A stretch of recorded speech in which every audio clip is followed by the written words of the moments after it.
Hey guys, Zack here, and this is my review of Trollhunters Tales of Arcadia.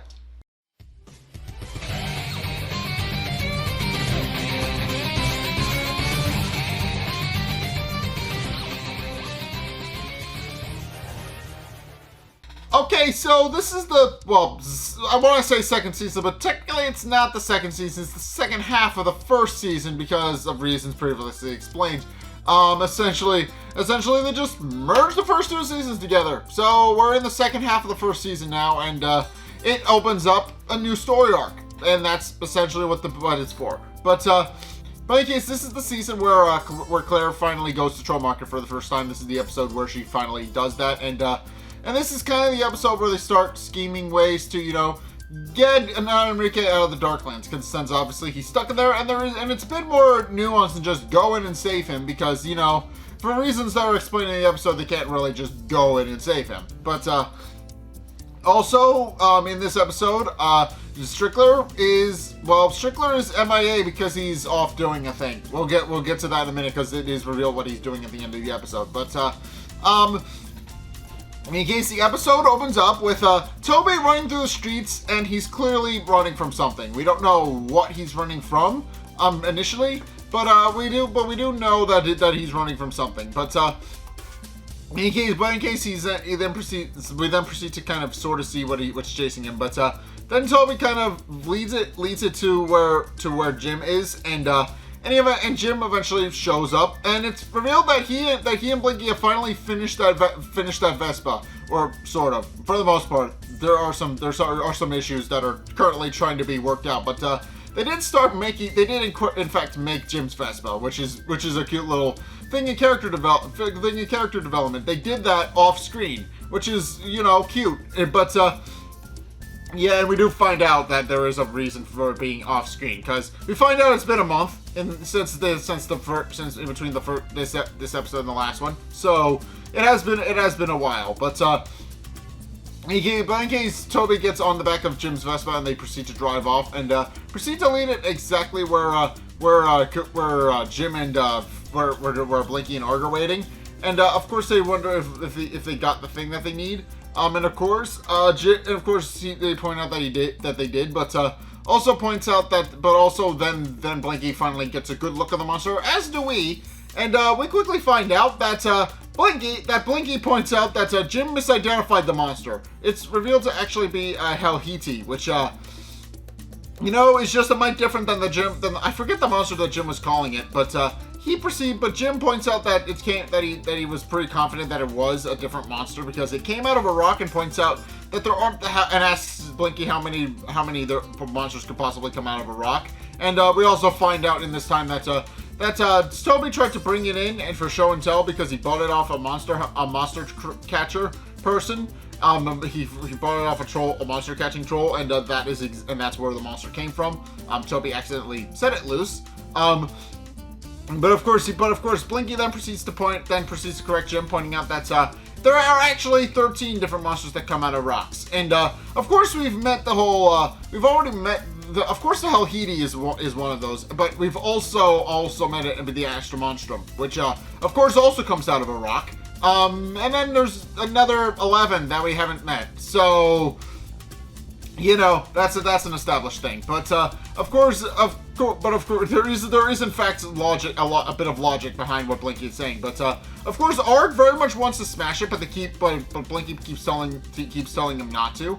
And he does point out that they need to actually, stop. That they need to think through this carefully. But eventually, Arg stops waiting for Blinky to explain things, and immediately goes in to punch the Helhiti, only for it to then split into 3. And Blinky then proceeds to point out why his explanation was important, because as he points out, attacking the monster causes it to split into more than one of them. And Arg quickly realizes he made an oopsie. At which point Jim asks Blinky if they can't slay it the normal way, then how are they supposed to defeat it? And at which point Blinky points out that they can use various flame retardants to put it out, which he points out would be helpful, should be helpful. But at which point Jim then proceeds to realize that they can easily use water, and although Blinky wonders where they could actually get some, and conveniently they're near a hydrant, so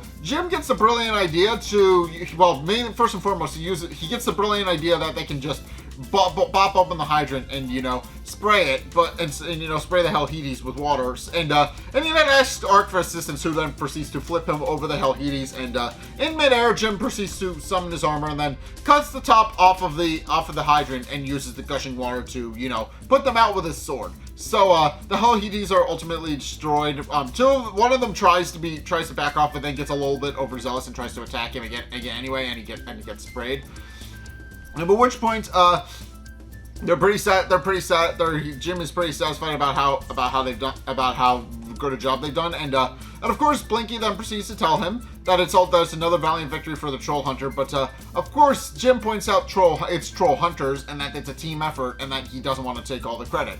At which point he tells them that they need to go back to Trollmarket, but he also proceeds to tell them that they need to fix the hydrant. So and Ark just kind of does a bit of a half-assed job of fixing it because he doesn't know how hydrants work, but he just kind of puts the hydrant back in, like, upside down, and of course Jim points out that that's good enough, and then proceeds to get on his Vespa and proceeds to take them back the whole troll market. But we do find out it wasn't perfect, and then a trash can just kind of rolls and knocks the hydrant away again, and then it just kind of causes it to leak everywhere again. So, you know, it doesn't quite fix it, but in case, following that, it's the next morning, and Jim is currently making an omelet to try and kind of make up with his mom, who of course isn't, as you can probably imagine, is still mad at him for not telling her what's wrong. And of course he tries to make up with that with her favorite breakfast, an omelet, and which he makes an omelet for her. But of course she just coldly tells him that she's in a bit of a hurry, and then proceeds to just, you know, pour a bowl of cereal and then leaves. At which point he then proceeds to have a conversation with Toby about it when they're going to school, and Toby is visibly surprised that Barbara turned down one of his omelets, and pointing out that Jim's omelets are usually delicious, and of course Jim points out that it has in fact been a month and they still have not been talking to each other, which he points out is weird, and he realizes she's still angry about the whole hospital thing. But also points out for reasons that the only real way to make up with her is to, you know, tell her the truth and tell her about what's going on. But he also knows that telling her what's going on will most likely land him in the nut house. So for that reason, he can't really tell her. And of course that was kind of implied in the previous episode. But yeah, she's mad at him for things he can't really explain to her, which of course makes a bit of a catch-22 situation. He wants to tell her but can't, because if he does, then he'll be landed in the nut house, and, you know, can't be the Trollhunter anymore if you're admitted into an insane asylum. Not really, honestly. But of course, Jim also points out another point that they still need to figure out that even with all of that, there's still the matter of, you know, getting Enrique out of the Darklands, and they do proceed to point out that they need to figure out a plan for that as well, because obviously he promised Claire to do that, but also points out that it's a little bit more difficult, because obviously if they go in there, they're going to have to kill. They're not going to be able to. They're going to have to either kill Gunmar or they're going to have to find a way to get out and, you know, deal with Gunmar. Because obviously if they don't deal with Gunmar, he's just going to get out and cause problems. And of course, it is going to be a bit of a difficult task. But in case with that, they then proceed to go to school, where they then sit in Strickler's history class. And what we find out is that obviously Strickler is a no-show and is a bit MIA. He's not in school right now. He's just disappeared. He's just kind of disappeared.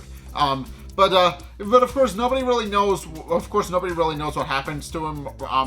Mary and Darcy just kind of start rumors as class is starting about maybe about where he might be.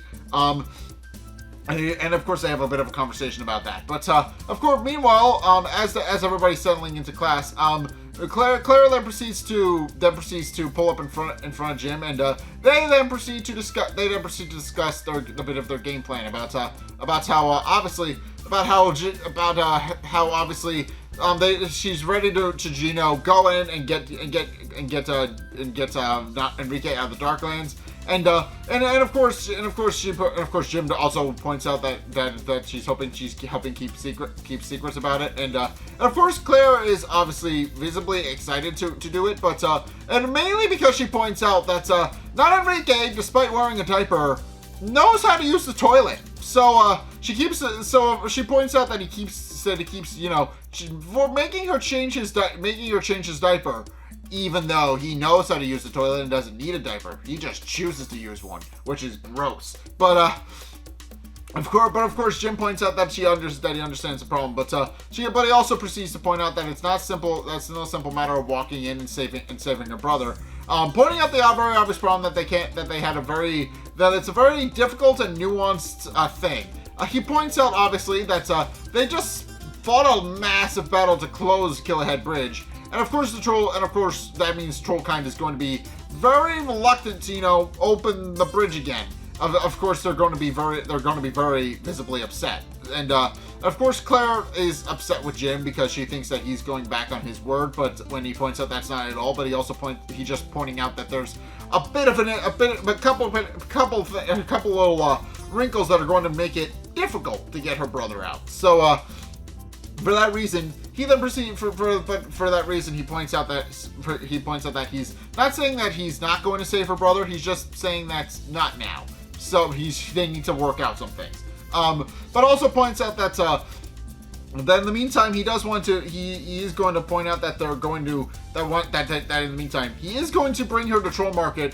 And hopefully, and just kind of show her around since obviously she's never been before, and obviously she's been a bit excited about it. And of course, Claire immediately perks up when she finds out she gets to go to Trollmarket, and is excited that Jim has decided to take her there, and wonders when they're going, and is kind of excited, and it is kind of adorable how excited she is about going to Trollmarket for the first time. Of course, she points it a lot and wonders when they're gonna go. Are they gonna go now? Can they go now? And of course, Jim of course points out that they'll go after school, and in the meantime tells her not to tell everybody about what's going on. So of course Claire then proceeds to return back to her seat. And of course, Mary kind of teases her a little bit about how she's so into Jim that she's practically swimming in him. And of course, this is this point. And of course, she points out that they're just friends, although I've already established they do become more than friends and are kind of sort of more than friends already. They're kind of getting there at this point because now this is officially the part of the story where they've started developing as a relationship. They've started becoming a little bit closer because obviously now Jim has admitted to letting Claire into his world. He has let Claire join him on his adventures. So this is very much the start of their thing, because currently the only other person who he has let know about Trollkind and the world of trolls is Toby. At this point, he is the only one. He is the only other person who knows. So nobody really knows about what's going on about the Trollkind or anything like that, or even about Trollmarket or any of the things about the supernatural. So Claire is kind of getting a bit of a special privilege, a bit of a special pass, which of course is a big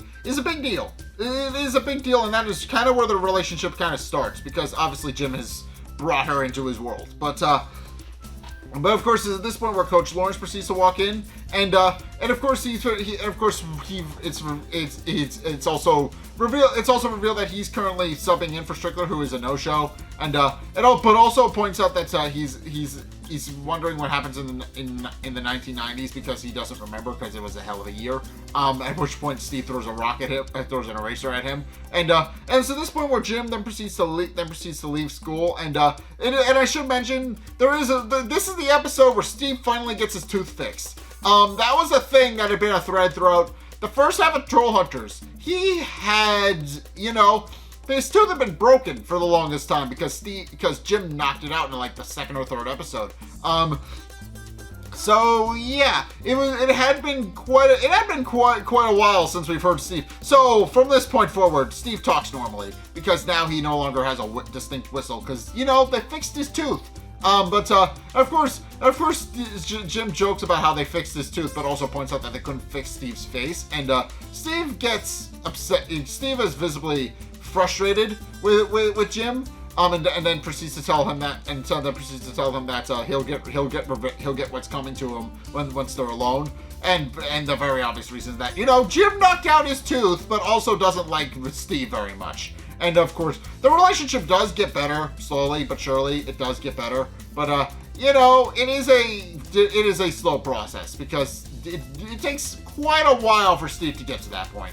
To the point where he finally has some sort of character development. It takes a while. So for that reason, Steve. In any case, with that, they then proceed to bring Claire to Trollmarket, and of course Jim has let Claire borrow his Horngazzle and let her carve her way in. And of course she's excited because it means that she's one step closer to rescuing her brother. And it's at this point where Toby then proceeds to give a demonstration of how to use the Horngazzle, but to his surprise, Claire figures it out pretty much immediately and doesn't need his explanation. And at which point she then proceeds to walk in and notices and marvels at the glowing staircase that marks the entrance into Trollmarket, and is very excited. But of course Toby tries to warn her about not rushing in almost immediately, pointing out that the Trollmarket isn't very receptive to outsiders, and Jim obviously it took a while for them to warm up to Jim and Toby. So he points out that Claire should probably take it slow, but Claire is very obviously not listening to Toby and just runs right in. And of course Toby asks Jim if she thinks she heard any of that, and Jim just remarks that obviously not a word. At which point she then proceeds to race through Trollmarket and it's just kind of excitedly just introducing yourselves to all the different trolls, which they find a little bit weird, and a lot of people do note that there's a new human in Trollmarket, which is weird. And of course, obviously, they have the very similar reaction to how they reacted to Jim the first time he was in. Obviously, it's not as weird to them now because obviously the first human Trollhunter. Obviously they know that Jim is the first human Trollhunter, and he's just they obviously have just accepted that that's a thing. But it's still weird when they meet a new human. For them, when they meet a new human. Obviously, humans are not supposed to be in Trollmarket at all. So. Obviously, just Claire is one of the few who have. So they just find the whole thing weird. They're not fazed by it, but they are a little surprised that there's a new face. So, but in case she eventually runs into Blinky and Arg, and of course Arg immediately introduces himself, but of course Claire also immediately recognizes Blinky. And does introduce, and they do properly introduce themselves, but and then what we find out is that she has actually read a brief recapitulation of Troll Lore, volumes 1 through 47, which of course Blinky is impressed by when she also knows all the various feats and all the various things he helped with during the time, and of course she points out that she apparently did it without the amulet, because as we find out, she just kind of deciphered it on her own because she's smart, and then proceeded to go on and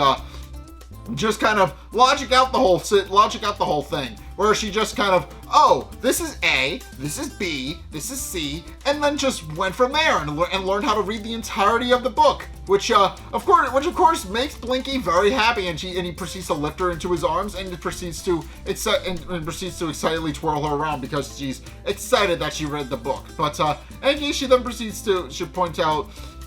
They then proceed to get ready to give her the tour, but she kind of excitedly just grabs Jim's hand and just pulls him ahead, and they just kind of go off on their own and just excitedly race around. And of course, Blinky and Arg are doing doing kind of a bit of a difficult job of just kind of keeping up with her. And eventually, it kind of gets to a bit of a bad point because she immediately runs into the bar.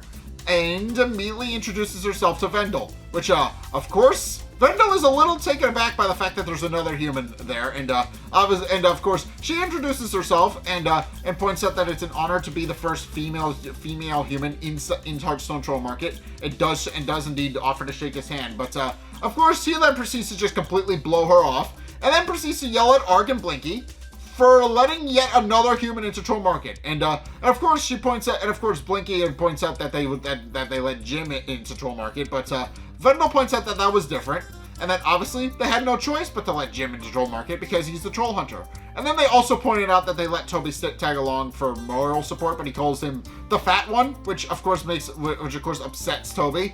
And of course, he then proceeds to insist that Claire needs to leave because 3 or more humans is a bit of an infestation. But he then proceeds to change his mind when Claire then proceeds to reiterate her greeting in perfect troll, which of course surprises him significantly. And he's very pleasantly surprised to find out that she can speak troll.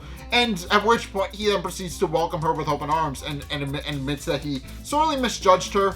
And then proceeds to go on to explain, and then proceeds to go on and tell Blinky that he had wished the amulet had chosen Claire over Jim because obviously Claire has made a bit of an interesting first impression with Vendel because Vendel is obviously visibly impressed about the fact that she can speak troll and from that point onward just proceeds to welcome her with open arms and then proceeds to leave and go about his business, which of course Jim is visibly impressed by because Vendel hates by Jim's own admission. Vendel hates everybody, so the fact that she was able to get Vendel to like her is kind of an impressive feat in and of itself. And of course it's at this point where Claire is pointing out that Heartstone Trollmarket is everything she expected it to be, but then proceeds to point out that with Blinky's permission, there is one place that she absolutely has to see. And of course Blinky then does realize what it is she's actually talking about, and does give her a solemn nod and a smile before bringing her to the vault, and the vault is literally just a vault. Is where they keep their most powerful and dangerous things, and the vault has 3 triple layer doors for protection so that nothing can get in and out without some extensive security getting in the way. So yeah, for that reason, she can't just, nobody can just, waltz in, take the bridge, and waltz back out. They would have to go through the entirety of Trollmarket, and they need help unlocking it because they wouldn't know how. But, of course, the 3 doors then proceed to open, and they kind of open like they kind of open like wheels, actually. They slide down and then they roll out of the way once they hit the ground. So they're pretty cool looking. But, of course, Claire is then brought in by Jim to see the bridge. And of course, Blinky hopes aloud that obviously they need to know why the bridge needs to remain closed, but does hope that seeing the bridge will give her some closure. And of course, she points out that, of course, Blinky then proceeds to explain that they've relocated the entirety of the bridge, including the ice stone, into the vault. It is safe and secure inside, and nobody can get in or out without permission. So, for that reason, nobody can really, leave. So nobody can, come in and steal the bridge. That's the point. It's now safely in troll custody, and it will never be opened or taken away from them again. Which is great because has their worst enemy on the other side of it. So kind of a good reason to just keep it in a locked vault. But and of course, Claire then proceeds to walk over and then proceeds to cradle the ice stone and then proceeds to talk to it like it's Enrique. And she then proceeds to tell Enrique that she doesn't know that she knows he probably can't hear her, but she does vow to help Enrique get out of the Darklands one day, and that she is coming for him to get him out. And of course, while she doesn't really while it doesn't really work, she isn't really able to honor her promise right now. It does make her feel better. At which point Blinky then proceeds to tell Arg and Toby that they should continue the rest of the tour without him because he wants to talk with Jim alone. And of course Jim is a little confused as what's going on, but he decides to go with Blinky anyway. Meanwhile, Arg and Toby then proceed to bring Claire to the Hero's Forge, where we find out. Well, it was implied in the previous episode that Droll was allowed to come back into Troll Society, but it's made much more explicit here because he's just hanging around, and of course we're not initially shown what he's doing at first, and for good reason. But of course, Toby does introduce her to the Hero's Forge, and Droll is currently in it, and he does introduce that this is where the heroes are all, born and made. It's literally where they're made, where they're broken and remade into great warriors, and of course Claire is impressed by the fact that the Hero's Forge is just this massive arena made specifically to train one Trollhunter, and but it does do the job quite well. And of course, Droll is kind of currently half paying attention to them because he's busy, and we finally find out what he's busy with. And what we find out is that he's building a statue. But Droll then proceeds, but when Toby and Claire ask him more about it, he remarks that he's not simply building a statue, and then steps away from the statue to reveal that it's actually the remains of his father. It's actually his father, Kanjigar. So, and of course, Claire then proceeds to have a bit of an oh moment when she just kind of looks around the arena and looks at the top of the arena and realizes that all of the statues that are lining the arena are in fact past Trollhunters, which of course she points out is noble and heroic after kind of thinking through it a bit. But she does point out that it is visibly impressive, and she is very happy to have met such a hallowed and sacred place. And then proceeds to ask Droll if he would be willing, if they could kind of turn on the Hero's Forge and see how it works. And though Droll is a bit reluctant, he does ultimately agree. And of course Droll isn't fazed by Claire in the slightest, because he's sort of met her before. He knows what she looks like, and is kind of sort of understands who she is. So he hasn't formally met her or introduced himself, but they are familiar with each other, so they kind of greet each other like old friends when they're not really old friends, which is kind of a funny little thing. It's like, oh, we know each other. It's weird meeting each other under different contexts, but it's not that weird. But in case, meanwhile, Jim and Blinky are currently, fixing Jim's Vespa. Obviously, they've built it already, but they're currently trying to figure out some of the issues that are going on with it. So they're trying to piece it back together and fix some things that are wrong with it. But of course, Blinky points out that he obviously finds Claire to be a very charming and interesting woman.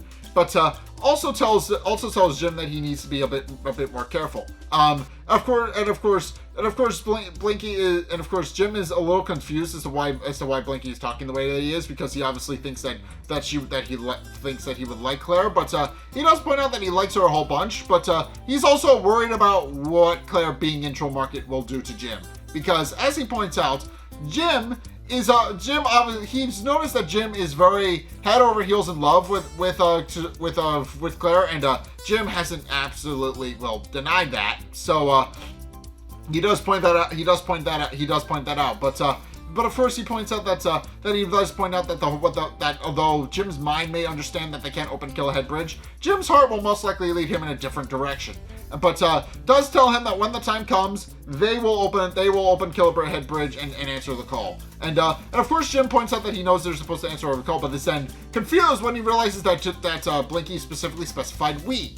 And of course he points out that he points out that he discussed it with Arg and points out that Jim was going to open Kill-Ahead Bridge with or without them, so they decide to do it with him. So yeah, he points out that they are going to back him every step of the way. But but of course, as they're finishing up their conversation, Bagdwell then proceeds to run into Blinky's library, and of course Blinky, of course she isn't fully making herself clear at first, so she asks her to spit it out. At which point she reveals that their allies are going to be turned into mincemeat, and of course they then proceed to immediately run to the Hero's Forge, where it's discovered that the forge itself is completely out of control.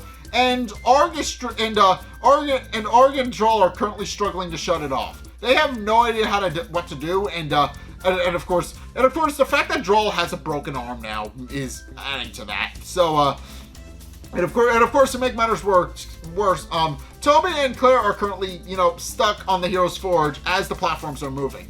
And of course, Jim immediately summons his armor and immediately understands the situation and immediately runs in to help. And Claire tells Jim to rescue Toby first because she's good for her right now. And of course, Blinky then also hollers Jim instructions about how there's a kill switch inside the suit scryer, so they need to shut, and that the best way to turn it off is to just reach inside the suit scryer and shut it off. So of course, Jim immediately rescues Toby and then proceeds to throw him off of the Hero's Forge and into Arg's waiting arms where he can be safe.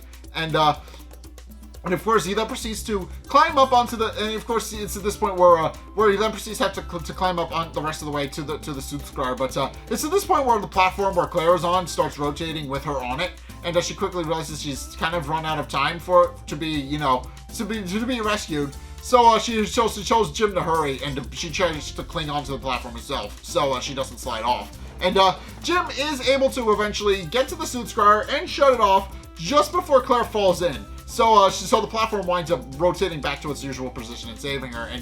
And of course, Jim and of course everybody's happy that everything seems to have worked out. But then they notice that something is happening to Jim. Is happening with the suit scryer, and Blinky points out that the suit scryer is finally calling to Jim.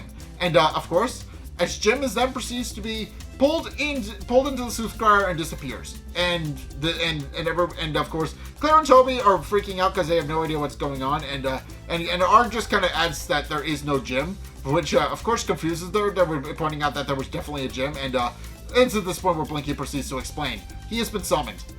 That is essentially what happened. He has been summoned.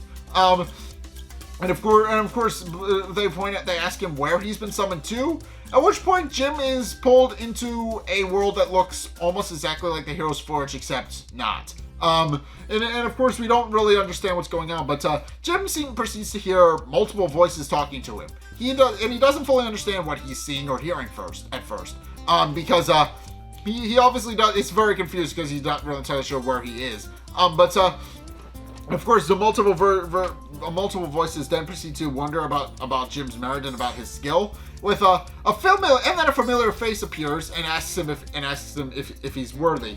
And what we do find out is that it is in fact what is it? It's Kanjigar the Courageous. We meet his spirit. And of course, Jim has never met Kanjigar in person, so he's initially a little confused as to who Kanjigar is.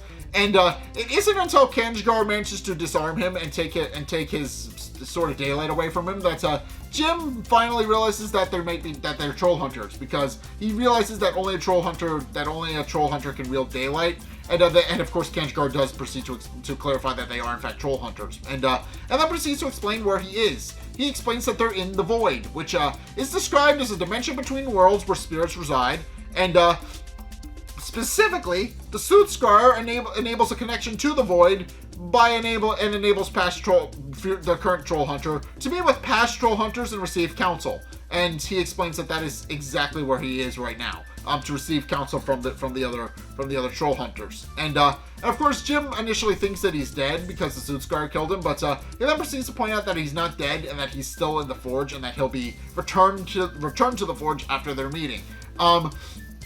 And of course, he then proceeds to go on to explain how they've actually been waiting for him to test been waiting for him. And we're waiting until he proved himself before they actually, cast their judgment. Since, they did mention that when he first stuck his hand into the screw scryer, that it would take a while for them to render judgment because, you know, first human Trollhunter. This has never happened before. And of course, Jim finally realizes that they were the ones responsible for the Hero's Forge going cuckoo. So he quickly realizes that they were responsible for that. And he does point out that, and Kanjigar does apologize for that, pointing out that it was in fact the way for them to, you know, get him to enter the Suit Square again so that they can cast judgment on him again. And of course Jim is visibly confused, but does wonder how they actually know about all of the past things he's done. But they do point out that they can actually see all of his feats from the void. And of course, they end up proceeding to demonstrate that exactly by showing several clips from the previous episodes of Trollhunters, including the one that was currently part of the episode. So they do point out that they've seen all his feats, his weaknesses, and his deceptions, and of course they point out that it's at this point where Jim points out that Jim points out that he'll have to, but of course Kanjigar points out that he knows what he wants to do, but also points out that he needs to be careful because obviously his allies could very well cause problems and could very well endanger the lives of anyone they know. And Jim points out that he's not really worried about that, pointing out that his friends are making him friends help him and make him stronger. But of course, it's at this point where Kanjigar points out that he's also visibly upset at Jim personally, because as he points out, the reason Droll he specifically distanced himself from his son so that Droll would be safe. And obviously, Jim kind of failed at that by just, you know, letting Droll lose an arm. That obviously did not sit right with Kanjigar. And of course, they point out that and of course Kanjigar points out that he's not going to stop him, but he also needs to consider that the fact that he may be leading his friends into danger. But Jim rebuts that it's because of his friends that he might still be alive, and of course this makes the other Trollhunters angry. So for that and with that, Kanjigar points out that he's not really going to talk with Jim about it anymore, and does tell him that he can do what he wants, but then proceeds to kick Jim out of the void. As Claire and Toby are kind of coming to terms with what the void is. And of course, Claire points out the void seems like a very bad place. But then Jim is just kind of reappears behind them, and they realize that he's fine. And they wonder what exactly is going on. And of course, Jim points out that he met with Kanjigar, and then proceeds to tell them that he met with the other Trollhunters, and the Trollhunters established that they've pretty much given them a free pass to go into the Darklands. But he also points out that they also mentioned that in order to do that they would have to kill Gunmar, because they definitely imply it during the scene before he leaves. Between the time where he leaves and the time where he comes back, they definitely imply it somewhere. But and of course, he also points out that with Strickler out of the picture, maybe they very much have a chance. But it's at this point where we find out finally why Strickler has been MIA for like a month. As it turns out, Strickler is currently in a jungle, and he is being led by Otto and Fragua, who are currently leading him to it somewhere. And of course, what we find out is that Otto is trying to find the right location, but as it turns out, the ancient texts that he read were a little inconclusive on where they were actually supposed to go. So he points out that he had to decipher as best they could. But they do eventually arrive at the temple, where and it is revealed to be a massive temple. And with that, Strickler then proceeds to walk inside. And of course, Strickler, Otto, and Frogwa then proceeds to walk in. And they notice a troll that just buried in a pile of rubble, and they're not entirely sure what they're looking at first. And of course, Otto even comments that the guy might be dead, but they do point out that it is seemingly the person they're looking for. He's just, you know, chained up and kept there so that he doesn't, you know, for safekeeping.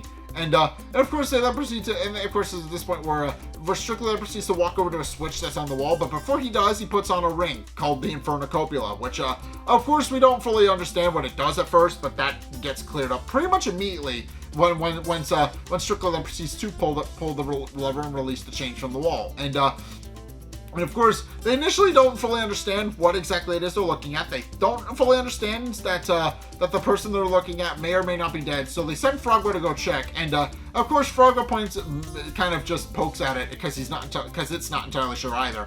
He's not entirely sure, but it's this point where the troll that proceeds to wake up and proceeds to grab Frogwa, and then proceeds to reveal to be a troll named Angor Rot, who as we find out, is apparently, well, we find out in a minute, but he is visibly angry at the two of them for waking him up, and does point out that he introduces himself as Angor Rot and wishes that he would know their names, but unfortunately he's not going to have the time to learn the pleasure. At which point he breaks it into at which point he squishes Frogwa into goo, and then proceeds to, and also he doesn't alert the ire of the other goblins, because Frogwa is miles away from the other goblins at this point. There's no other goblins around. But and of course he then proceeds to bring his staff and is about to attack Strickler, and Strickler does in fact cower for a bit because he doesn't know if the ring works at first, but it's this point where we find out what the Infernocopula actually does.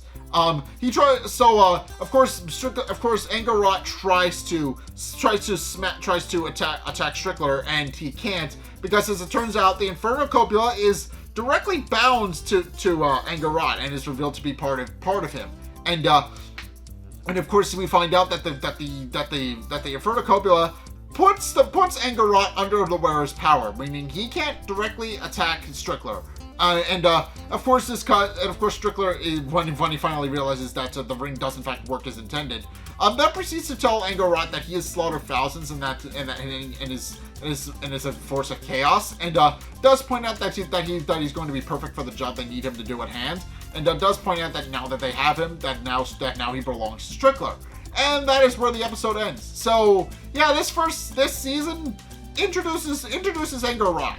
It introduces Angor Rot as our next major antagonist going forward. So yeah, he is going to be a major threat going forward, because now he's under control of Strickler, who plans to seemingly use him to get revenge on the team Trollhunters, because that is what he brought. They don't explain right away we do find out later what Angor Rot is capable of, but we don't fully know at this point. We'll find out later. Because Angor Rot's a bit of a scary villain. I will openly admit that. He's a little bit scary, but he's cool. So, we don't fully understand what he does at first. So, for the time being, we don't really know who he is or what the point of his character is at this point. He's just and seemingly an ancient assassin that Strickler woke up. That is essentially what his character is established to be at this point. So, and of course we don't fully understand what he is,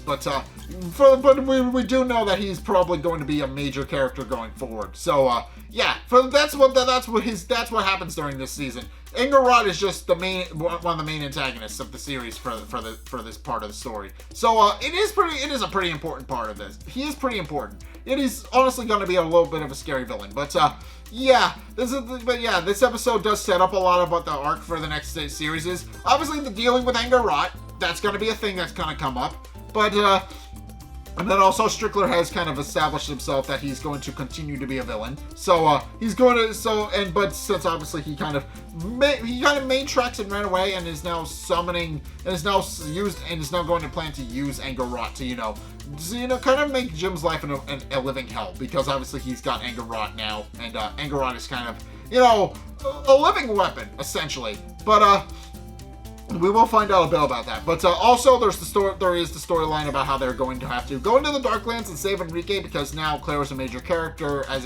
a major ally, and that is obviously something that they're going to have to do eventually. They're going to have to go on, and Claire is going to have to find a way to save her brother, but with Jim's help. But obviously there's a bit more wrinkles in there somewhere that are going to have to be ironed out first. So it is going to be interesting, but it is an interesting arc for the story, because we do learn a bit more about the